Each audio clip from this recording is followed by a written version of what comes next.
parce qu'il vit, je n'ai rien à craindre, mes lendemains sont assurés entre ses mains. Il tient ma vie pour ce temps et l'éternité. Je sais qu'il vit, Jésus le Christ, vint sur la terre, oui, pour guérir, aimer, pardonner. Il vint mourir pour me racheter. Le tombeau vide est le témoin que Jésus vit. Oui, parce qu'il vit, je n'ai rien à craindre, mes lendemains sont assurés entre ses mains. Il tient ma vie pour ce temps et l'éternité. Je sais qu'il vit avec le Christ. J'ai été crucifié, et si je vis, ce n'est plus moi, mais Jésus-Christ qui vit en moi. C'est là encore une autre preuve que Jésus vit.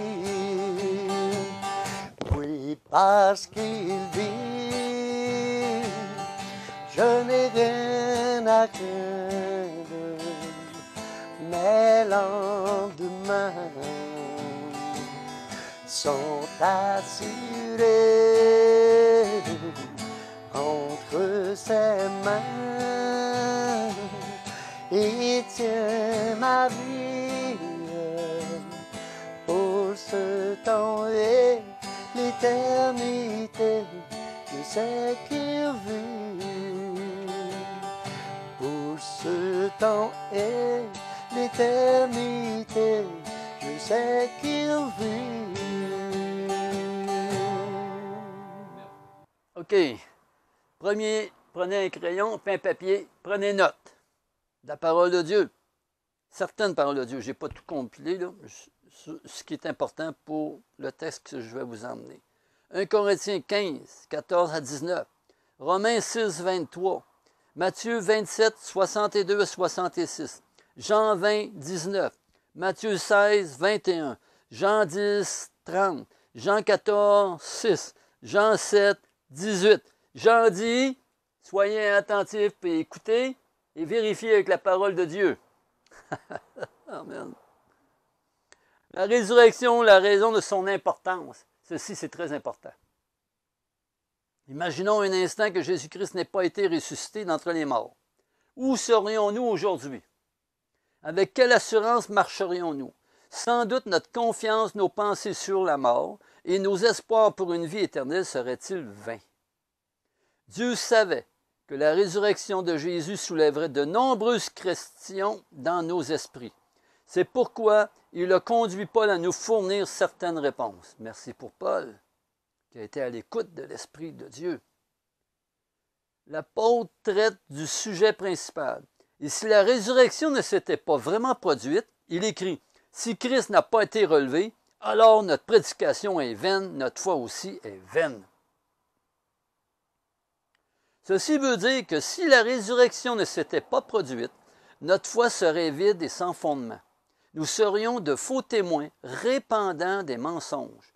tous nos efforts pour la foi seraient sans valeur et lire l'Écriture et répandre la bonne nouvelle serait une perte de temps totale. 1 Corinthiens 15, 17.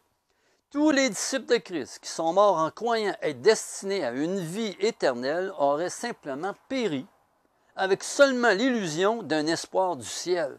1 Corinthiens 15, 18. Le pire, nous vivrions toujours dans notre péché. 1 Corinthiens 15, 17. Toujours sous la culpabilité et redevable de nos vies comme punition méritée de nos transgressions. Romains 6, 23. Paul le résume ainsi. Si c'est pour cette vie seulement que nous espérons en Christ, nous sommes les plus à plaindre de tous les hommes. 1 Corinthiens 15, 19. C'est pas pour rien que la résurrection, dans toutes les autres religions, ils n'en ont pas.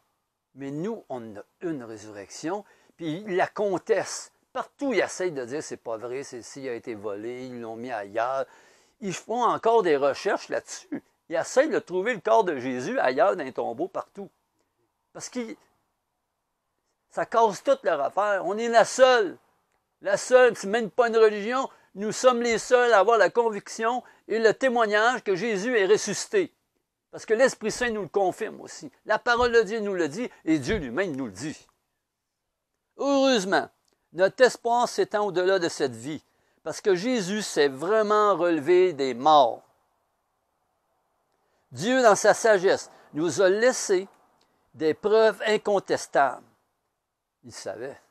Pour commencer, la tombe était gardée par des soldats romains qui risquaient la mort immédiate s'ils échouaient à exécuter les ordres. Quoique cette précaution ait été prise pour empêcher les disciples de Christ de voler le corps et de proclamer faussement qu'il s'était relevé, la tombe a quand même fini vide.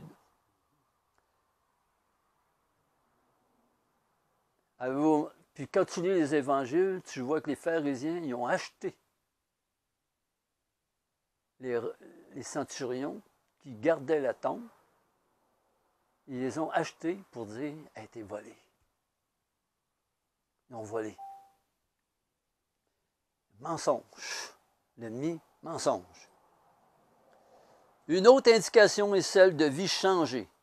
Quelque chose de significatif ayant dû se produire pour que les disciples apeurés de Christ deviennent des proclamateurs audacieux de l'Évangile en dépit de menaces violentes. Jean 20, 19. Le plus important étant que Jésus lui-même avait promis qu'il se relèverait d'entre les morts. Jésus l'avait dit. Amen. Excusez-moi, j'ai perdu un petit peu mon chose. Je vais revenir. Ça. Et voilà.